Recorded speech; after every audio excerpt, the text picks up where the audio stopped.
Hi guys! Welcome back to my channel. So for today, we will do an unboxing and review ng isang product na nabili ko online.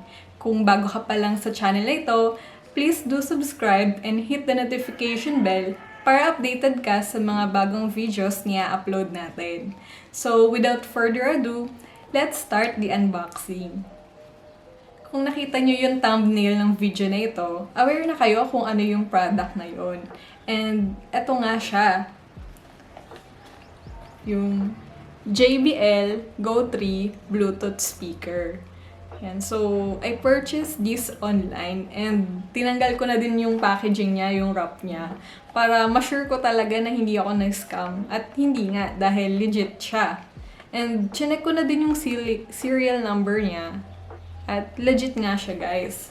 So, last year, nag-release yung bagong version ng Go series, yung JBL. And ito nga yung Go3 series nila.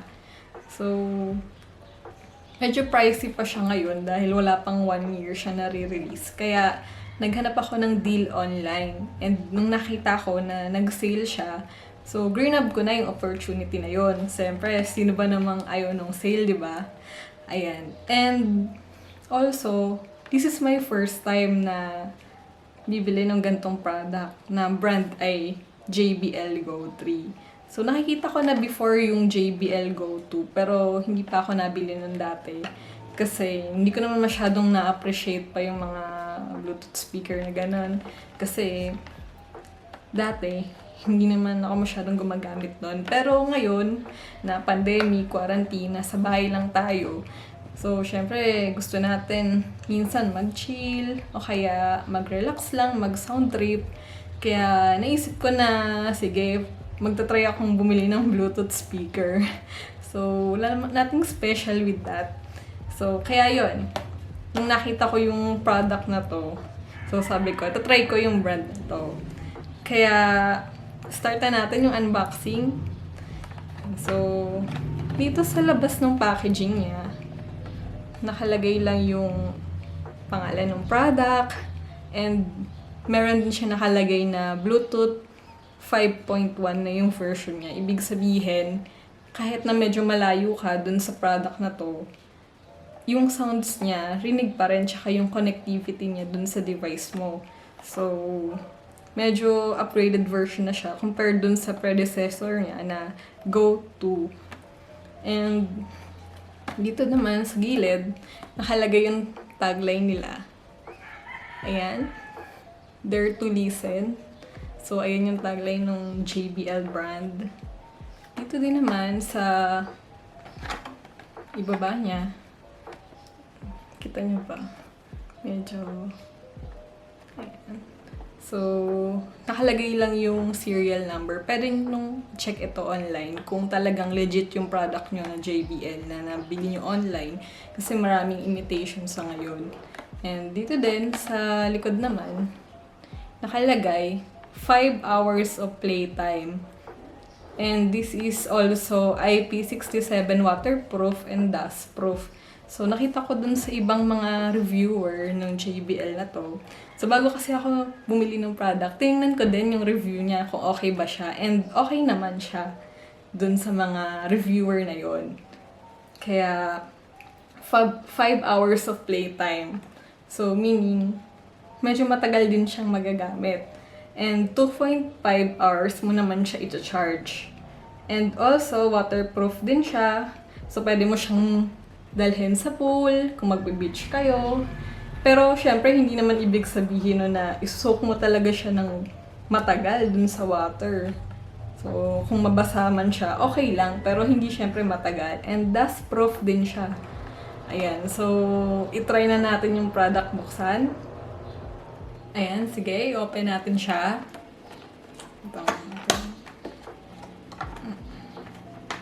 Ayan. Ito yung itsura niya sa loob.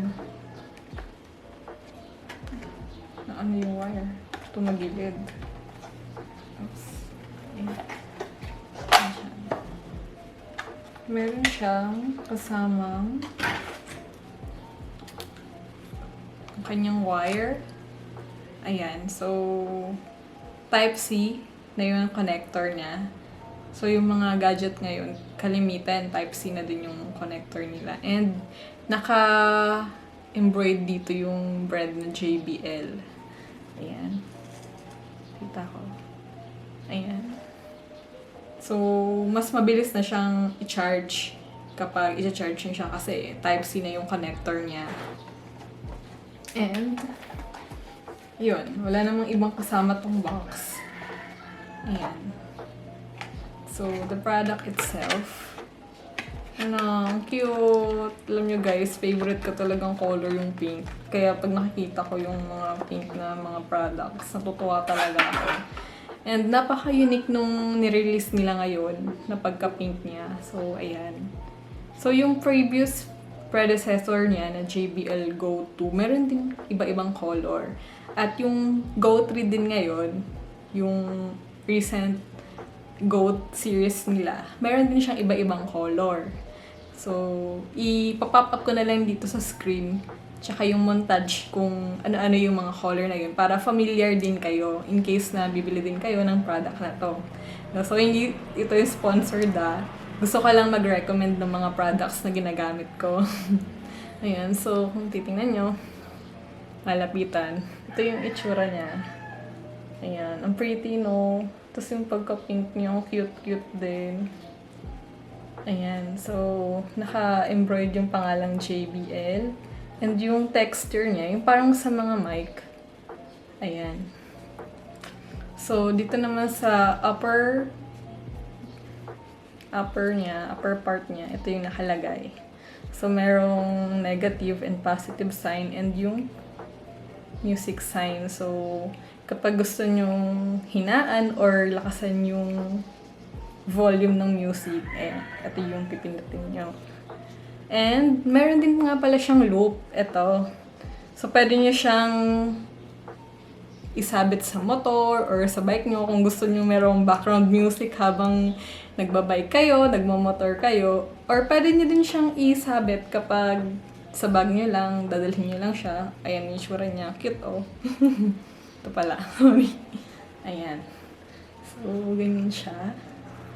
And dito naman sa side niya, sa isang side niya. Ayan. So, yung connector lang nung USB Type-C.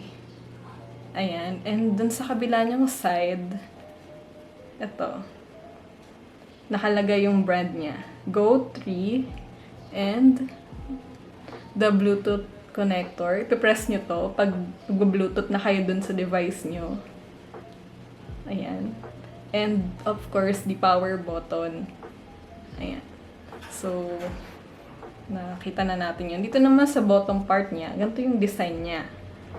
So, pwede nyo siyang itayo.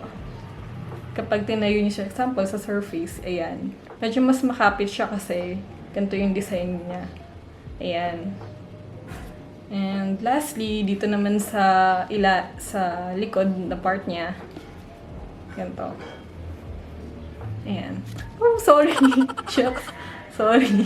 Ayan. So, kung titingnan nyo yung details, may mga nakalagay din na details sa kanya. Ayan. Sorry. Tik ko pang bitawan. So, hindi ako masyadong professional mag-unboxing tsaka mag-review. So, ayan. Ang cute. So, masasabi ko na sulit yung pag-purchase ko ng speaker na to. Ayan. So, sa next part naman ng video na to, ito-try naman natin kung ano yung quality ng sounds niya. By the way guys, hindi ko pala pakita sa inyo yung nakalagay na paper kasama nitong packaging kanina. Ayan. Kasama siya nitong packaging at nitong unit na to. Ayan.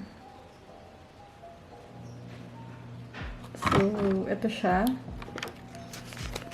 Ito yung naka-wrap sa kanya kanina. And ito yung mga paraphernalia. Hindi siya nag-focus. So, first is this one. And another thing, this. Ito yung mga hazards, precautions ng unit na to. Ayan. Another thing is this Harman warranty card. So, iba-ibang countries yung nakalagay dito. Yan, warranty card. And lastly, is this quick start guide. So, open natin. Lagay dito. What's in the box? Bluetooth pairing. Ayan, yung parts niya. And also the charging. So, ayun lang guys. Ayan, itry natin siyang i-connect sa Bluetooth. Itong iPad. Ayan. First, gagawin natin, i-open muna natin siya. Ito, press natin itong power button niya. Try natin. Oops.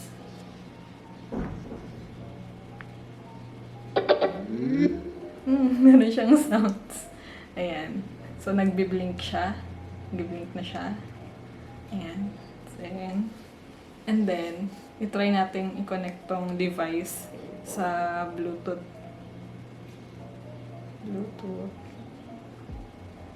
Ayan siya. So, lalabas yung yung name niya. And JBL Go3. Ayan kung magkoconnect siya. Ayun, narinig niyo ba yung sound na yun? So, ibig sabihin, connected na siya. Then, itry naman natin mag-play ng sounds. Ito tayo dito sa... Try tayong mag-play ng sounds. Ayan.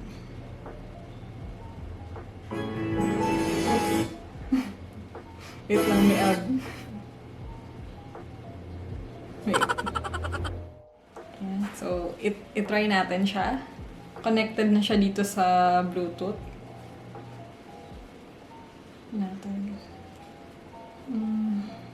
First ay sa mahina muna.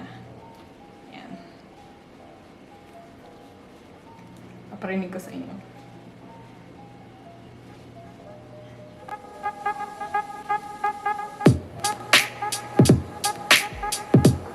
Nasa mid lang siya. Ramdam na ramdam ko yung bass niya. Try natin yung maximum yung volume.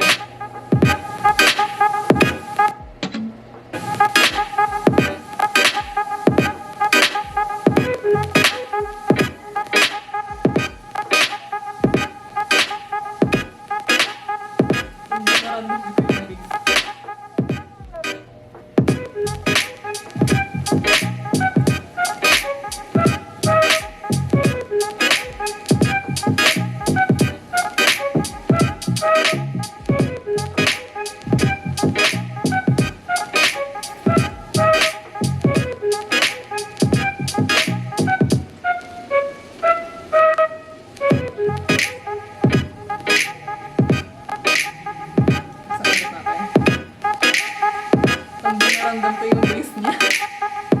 Dito pala nito.